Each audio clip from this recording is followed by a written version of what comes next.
ఓం గం గణపతయే నమః. ఓం త్రయంబకం యజామహే సుగంధిం పుష్టివర్ధనం ఉర్వారుకమివ బంధనాన్ మృత్యోర్ముక్షేయమామృతాతో. మృత్యుంజయేశ్వరాయ నమః. నీలాంజనసమాభాసం రవిపుత్రం యమాగ్రజం ఛాయామార్తాండసంభూతం తం నమామి శనైశ్చరం. ఓం శం శనైశ్చరాయ నమః.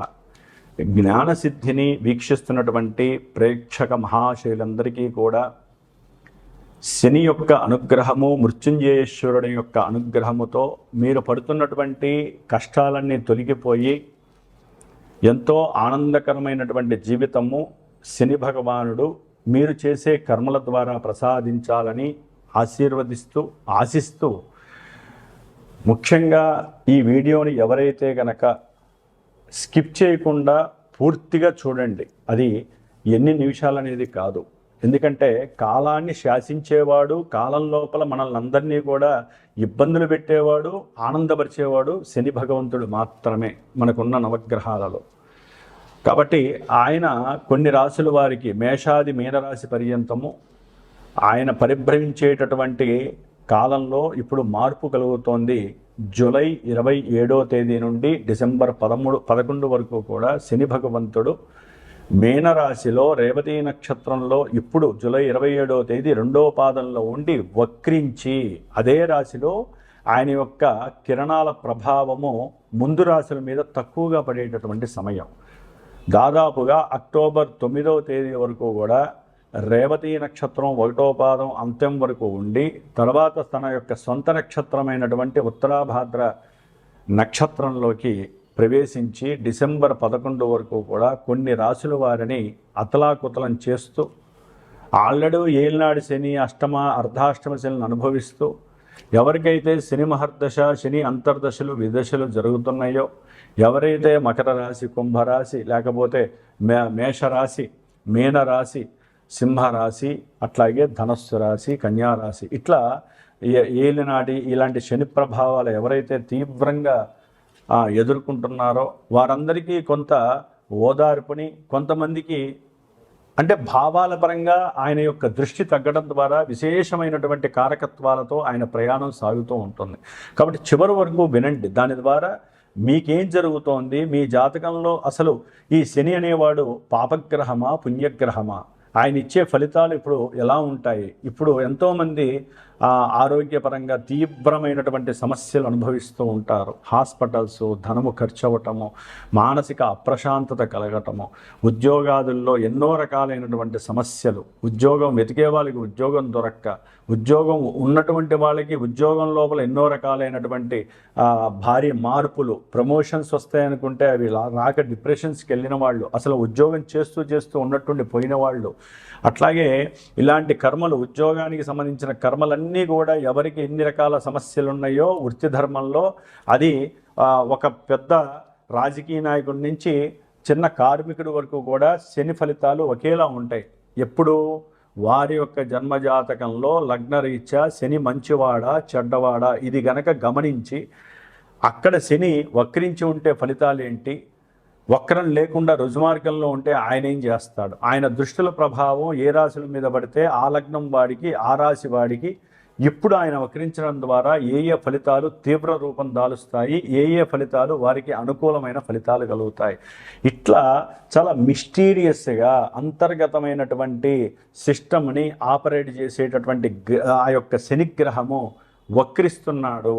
మనకి జ్యోతిష్య శాస్త్రం ఒకటే చెబుతోంది, శుభగ్రహాలు వక్రిస్తే శుభ ఫలితాలని, పాపగ్రహాలు వక్రిస్తే పాప ఫలితాలని ప్రసాదిస్తాయి అని చెప్పి జ్యోతిష్య శాస్త్రంలోనే ఉంది. అయితే ఇప్పుడు ఈ రాశి వారికి వక్రించడం ద్వారా ఈయన వెనకాల ఉన్నటువంటి రాశి ఫలితాలు ఇస్తాడు అనేటటువంటిది ఏ శాస్త్రంలో లేదు. అక్కడ ఏంటంటే ఆయన రుజుమార్గంలో ప్రవేశించేటప్పుడు ఆయన యొక్క దృష్టి డిగ్రీస్ పరంగా ఉంటుంది. అంటే ఇప్పుడు సపోజ్ మనము మీనరాశిలో 20 డిగ్రీల చేంజ్లో ఆయన ప్రయాణం చేస్తూ ఈ 26 వరకు కూడా ఆయన యొక్క దృష్టి మనకి దాదాపుగా వృషభ రాశి 20 డిగ్రీల నుంచి మిథున రాశి 20 డిగ్రీల లోపల రోహిణి నక్షత్రం, మృగశిర నక్షత్రం మీద పడుతోంది. ఇప్పుడు అదే కొంతమందికి ఈ యొక్క శని భగవంతుడు 13 డిగ్రీలు డిసెంబర్ 11 వరకు కూడా 13వ డిగ్రీకి వస్తాడు. ఈ 7 డిగ్రీల కాలంలో ఆయన వెనక్కి వస్తున్నప్పుడు ఆ యొక్క మిథున రాశిలో 20 డిగ్రీల మీద పడేటటువంటి మృగశిర నక్షత్రము మీద నుంచి అట్లా వచ్చి దాదాపుగా అదే రాశి మీద పడుతుంది, అదే నక్షత్రం మీద పడుతుంది. పాదాల మార్పు వలన ఎవరి జాతకాలలో ఏ నక్షత్ర పాదము ఏ రకమైనటువంటి ఇబ్బందులు కలుగజేస్తుందో ఇక్కడ శని అది కలుగజేస్తూ ఉంటాడు. అది తెలుసుకోవడానికి మీరు స్కిప్ చేయకుండా పూర్తిగా ఈ యొక్క వీడియోని విన్నట్లయితే మేషరాశి వారికి ఎలా ఉంటుంది, వృషభ రాశి వారికి ఎలా ఉంటుంది, ఇవన్నీ తెలుసుకోవచ్చు. ఎందుకంటే దీని ద్వారా సపోజు ఇప్పుడు కొంతమంది జన్మజాతకాన్ని చూపించుకుంటారు, వివాహం గురించి, ఉద్యోగం గురించి, విదేశీయానం గురించి, లేకపోతే పిల్లలు పుట్టట్లేదని, లేకపోతే అనుకున్న కార్యాలు ముందుకు వెళ్ళట్లేదని, ఎన్ని సమస్యలంటే తెల్లారులేస్తే నాకు ఎంతోమంది ఫోన్లు చేసి నేను ఎన్నో జాతకాలు చూస్తున్నప్పుడు అక్కడ కలిగే ఇబ్బందులు మొత్తం శని వలన కాదండి, వేరే గ్రహాలు దశలు అంతర్దశలు ఆపరేట్ అయినప్పుడు కూడా ఈ యొక్క శని భగవంతుడు ఏలినాటి శనిగా వచ్చినప్పుడు, అర్ధాష్టమ శనిగా వచ్చినప్పుడు, ఇలా వక్రించినప్పుడు మొత్తం వాళ్ళ సిస్టమే తేడా అయిపోతుంది. ప్రశాంతంగా పడుకుంటున్న వాడికి నిద్ర పట్టదు, ప్రశాంతంగా ఇంట్లో ఆలుమొగలు అన్యోన్య దాంపత్యంగా ఉన్న వాళ్ళకి ఒక్కసారి అనుమానాలు, ఎన్నో అవమానాలు జరగటం, శత్రుత్వాలు కలగటం, కోర్టు బాధలు ఉండటం. ఇప్పటిదాకా ప్రశాంతంగా జీతంతో హ్యాపీగా ఉన్నటువంటి వాళ్ళకి ఉన్నట్టుండి అప్పులు చేయాల్సిన పరిస్థితి, రుణ బాధలు తీవ్రంగా ఉండటం, దాని ద్వారా కొంతమంది అఘాయిత్యాలు చేసుకునే పరిస్థితి, కొంతమంది మానసికంగా విపరీతమైనటువంటి దోషాలు కలుగుతాయి, సంతానంతో ఇబ్బందులు కలుగుతాయి, ఏది మాట్లాడినా బంధువులతో సమస్యలు కలుగుతాయి, ఉద్యోగంలో ఉన్నట్టుండి విపరీతాలు, ఇట్లా శని ఎన్నో రకాలైనటువంటి వైపరీత్యాలను కలుగజేస్తాడు. కాబట్టి తప్పకుండా మేషం నుంచి మీనరాశి వారికి ఆయన పరిభ్రమించే ఈ సమయాల్లో ఏ విధంగా ఉంటుందో తెలుసుకునే ప్రయత్నం చేయండి. ఏదైనా మీకు జాతకరీత్యా సమస్యలు అధికంగా ఉంటే నాకు ఫోన్ చేయండి నా నెంబర్కి. మీ జాతక పర్యవేక్షణ అయితే జాతక పర్యవేక్షణ చేయండి, లేదా ఈ 4.5 months కూడా డిసెంబర్ 11 వరకు ప్రతి అమావాస్యకి ముందు వారం రోజులు కూడా నేను శనిగ్రహానికి విశేషమైనటువంటి జపాన్ని, మృత్యుంజయ జపాన్ని ఆచరిస్తూ ఆ అమావాస్య రోజున శనిగ్రహానికి, మృత్యుంజయానికి వారికి ఎవరైతే నాకు వారి యొక్క గోత్రనామాలు ఇచ్చి మా యొక్క సమస్య ఇదని చెప్తారో వారి కోసము ప్రత్యేకించి అందరికీ అందుబాటులో ఉండే విధంగా ఎంతోమంది ఎన్నో సమస్యలను ఎదుర్కొంటున్నారు.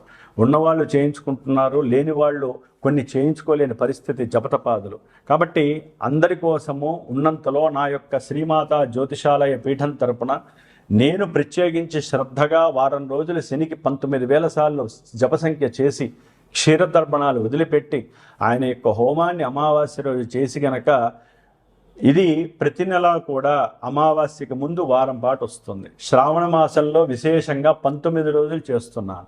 ఎప్పుడు శ్రావణ మాసంలో మనకి 15వ తేదీ నుండి, అంటే ఆగస్టు 15 నుంచి దాదాపుగా సెప్టెంబరు 4వ తారీఖు వరకు కూడా 19 రోజులు చేసి ఆ శనివారం పూట హోమం ఉంటుంది. కాబట్టి ఈ యొక్క నెల చేసే పూజల్లో ఎవరైనా మీ యొక్క సమస్యలు నాకు తెలియజేస్తే నేను చేసి పెడతాను.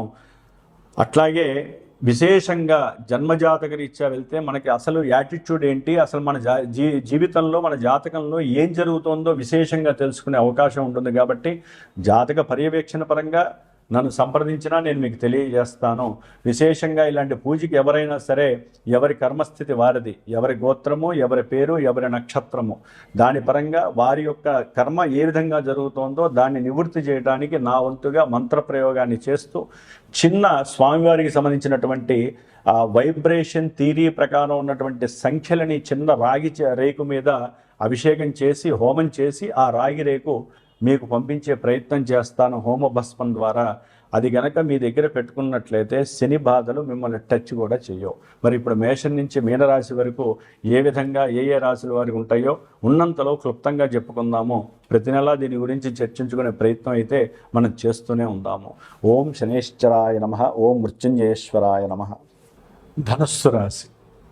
ధనుస్సు రాశి వారికి శని వక్రగతి వలన జూలై 27 నుంచి డిసెంబర్ 11 వరకు ఈయన 2 నక్షత్రాలు ఒకే రాశిలో ఉండి మారుతాడు. అంటే ఈయన సొంత రాశి, అది కూడా మీనరాశి అనేది ధనుసు రాశి వారికి సొంత రాశి, 4వ స్థానం, గృహస్థానము, సౌఖ్యస్థానము. మరి సౌఖ్యము అంటే వీరికి అర్ధాష్టమ శని ఆల్రెడీ నడుస్తూ ఎన్నో రకాలైనటువంటి సమస్యలు ఎదుర్కొన్న వాళ్ళల్లో ఈ యొక్క ధనుస్సు రాశి వారు కూడా ఉన్నారు. చతుర్థము వాహన సౌఖ్యాన్ని, మాతృపరమైనటువంటి సౌఖ్యాన్ని, గృహ ఆస్తులు, వాటికి సంబంధించినటువంటి అనుకూలతలు, అట్లాగే విద్యపరమైనటువంటి ఇలాంటి విషయాలన్నిటిలో కూడా వీరు నెగిటివ్గా అనుభవిస్తూ, ఎందుకంటే అండి జన్మజాతకంలో మనకి దశలు కనుక యాక్టివ్గా ఉన్నాయనుకోండి, పాజిటివ్ యాక్టివ్లో శని కూడా ఏం చేస్తాడు, వాటిని కొంతవరకు ఆపుతున్నా, ఆలస్యాన్ని విఘ్నాలను కలగజేసిన మన జాతకం పుట్టినప్పుడు ఉన్న జాతకాన్ని రీత్యా రవి బలం ఎక్కువగా ఉండదు జాతకంలో. ఆ యొక్క రవి ఇచ్చే ఫలితాలని శని ఎంతవరకు అడ్డుకుంటానంటే కొంతవరకు మాత్రమే నియంత్రించగలడు. అక్కడ ఆ పుషింగ్ అనేటటువంటిది ధనుస్సు రాశి వారికి ఎక్కువగా ఆధారపడి ఉంటుంది. కొంతమందికి విద్యాపరంగా, ఉద్యోగపరంగా, కళ్యాణపరంగా, వ్యాపారపరంగా అవన్నీ కూడా ఎన్ని ఆటంకాలు పెట్టినా అవన్నీ జరిగిపోతూ ఉంటాయి. ఆ ఆటంకాలు మన కళ్ళ ముందు మన మనసుకి ఇబ్బందులు పెడుతూ ఉంటాయి. దాంట్లో మనసుకి సంబంధించి ఈయన ఎన్నో రకాల ఇబ్బందులు పెడుతూనే ఉన్నాడు. ఇప్పుడు ఏం చేస్తున్నాడు, వక్రిస్తున్నాడు. ఎక్కడ, రేవతి నక్షత్రంలో, అంటే బుధ నక్షత్రంలో, మిత్ర నక్షత్రంలో. వీళ్ళకి ఎలా ఉంటుందంటే పరిస్థితి అక్టోబర్ 9 వరకు ఒకలా ఉంటుంది. ఎట్లా, ఈ ధనుస్సు రాశి వారికి వ్యాపారపరమైనటువంటి విషయాలలో ఆలోచనలు పరిగెడతా ఉంటాయి. ఏ విధంగా అట్రాక్ట్ చేయాలి వ్యాపార రీత్యా, ఏ విధంగా అవతల వ్యక్తులతో మాట్లాడాలి, ఏ విధంగా వ్యాపారపరంగా నేను ఆలోచన, ఒక స్వయంకృత నిర్ణయాలు చేసి ధైర్యంతో, సాహసంతో ఏదో ఒక వ్యాపారంలో నేను ధనాన్ని ఇన్వెస్ట్ చేయాలి. ఇలాంటివన్నీ కూడా చాలా వరకు జరుగుతూ ఉంటాయి. కొంతమందికి జాతకంలో అనుకూలిస్తే కనుక ఇక్కడ చక్కగా ఆ శని భగవంతుడి వక్రత్వం వీళ్ళకి అనుకూలం అనే చెప్పుకోవాలి. ఎందుకంటే 3వ భావ ఫలితాలను కూడా ఈయన కొంతవరకు ఇస్తాడని శాస్త్రం చెబుతూ ఉంటుంది. ఆటంకాలు ఉంటాయండి, ఆటంకాలు లేకుండా ఉండవు. ఆయన అదే రాశిలో ఉండి కాస్త పాజిటివ్ ఎఫెక్ట్ ఇస్తూ ఉంటాడంతే. ఆయన యొక్క కిరణాల యొక్క శాతం తగ్గుతుంది. ఆయన వెనక డిగ్రీలకు వస్తాడు కాబట్టి ఆ వెనక డిగ్రీలకు వచ్చేటప్పుడు ఈయన 3వ భావం ఫలితాలు ఇస్తాడని ఒక చిన్న నాలెడ్జ్ విషయం అంతే. అది అర్ధాష్టమ శని ప్రభావం ధనుస్సు రాశి వారికి ఇంకో సంవత్సరం ఎక్కడికి పోదు, అలాగే ఉంటుంది. ఇబ్బందులు అలాగే ఉంటాయి. గృహంలో సౌఖ్యత ఉండదు, భార్యాభర్తల మధ్య అనుకున్నటువంటి రాణింపు ఉండదు, చక్కటి సౌఖ్యత ఉండదు. ఏదో ఒక విషయంలో గొడవలు పడుతూనే ఉంటారు, ఆందోళనలు వస్తూనే ఉంటాయి. కాకపోతే ఏంటంటే నియంత్రణ ఎక్కువ అవుతుంది. మనకి సౌఖ్యం ఎటు ఉండదులే, మనమే జాగ్రత్తగా ఉండాలి అనేటువంటి తత్వభావం ఎక్కువ పెరుగుతూ ఉంటుంది ధనుస్సు రాశి వారికి. కాబట్టి అనుకున్న కార్యాలయంలో కూడా కొంచెం ఆగిపోయిన పనులు కూడా ముందుకు వెళ్ళటానికి వీరి యొక్క కార్యదీక్ష, స్వయం ప్రతిపత్తి, స్వయం నిర్ణయాలు, ధైర్యము, సాహసము, పరాక్రమము ఇవన్నీ కూడా వీరికి ఏంటంటే శని భగవంతుడి వలన ఆర్థికంగా కొంత లాభం కలగటము, అనుకున్న ప్రయాణాలు జరగటము, దూర ప్రాంత ప్రయాణాలయందు ఇష్టత పెరగటము, వైరాగ్య ధోరణి అవలంబించడము, ఇలాంటివన్నీ కూడా కొంత వీళ్ళకి పాజిటివ్ సెన్స్ని పెంచే అవకాశాలు ఉంటూ ఉంటాయి. ప్రయాణాలు ఎక్కువగా ఉంటూ ఉంటాయి. వీళ్ళకి ఎక్కడా కూడా ఆటంకాలు ఉండవు. ఇప్పటివరకు ఆటంకాలు అక్కడికి వెళ్దాం ఇక్కడికి వెళ్దాం అనుకున్న వాళ్ళకి ఆటంకాలు పోయి చక్కగా అనుకూలతలు కలుగుతాయి. అట్లాగే ఎవరైనా సరే ఉద్యోగ ప్రయత్నాలు చేస్తుంటే ఉద్యోగ ప్రయత్నాలు సఫలీకృతం జరగటం, ఏదైనా సరే వివాహ సంబంధిత విషయాలలో కూడా జరగదు అని తెలిసినా కూడా గట్టిగా ప్రయత్నాలు జరగటం, కొంతమందికి వివాహ విషయాలలో ఎదురు దెబ్బలు చెదులు జరిగిన వివాహం సెట్ అవ్వడానికి వీళ్ళు ప్రయత్నాలు ఆచరిస్తూనే ఉంటారు. ఈ విధంగా ధనుస్సు రాశి వారికి కొంత అనుకూలమైనటువంటి ఆర్థిక పరమైనటువంటి సంభాషణలు, ఆర్థికంగా బలపడతారు, బంధువులతో సఖ్యంగా ఉండటానికి ప్రయత్నం చేస్తారు.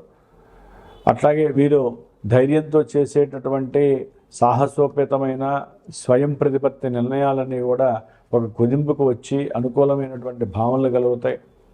సేవక భాగ్యాల్లో అంటే వీరి కింద పనిచేసే వాళ్ళు ఎవరైనా సరే ఉద్యోగాల్లో ఉన్నట్లయితే వారి యందు ఆదరణ, జాలి, దయ కలిగి ఏదో చేతనైన సహాయం ఆచరించటం, ఇలాంటివన్నీ కూడా ఈ యొక్క ధనుస్సు రాశి వారికి అనుకూలమైనటువంటి ఫలితాలు కలిగే అవకాశాలు ఎక్కువగా ఉన్నాయి.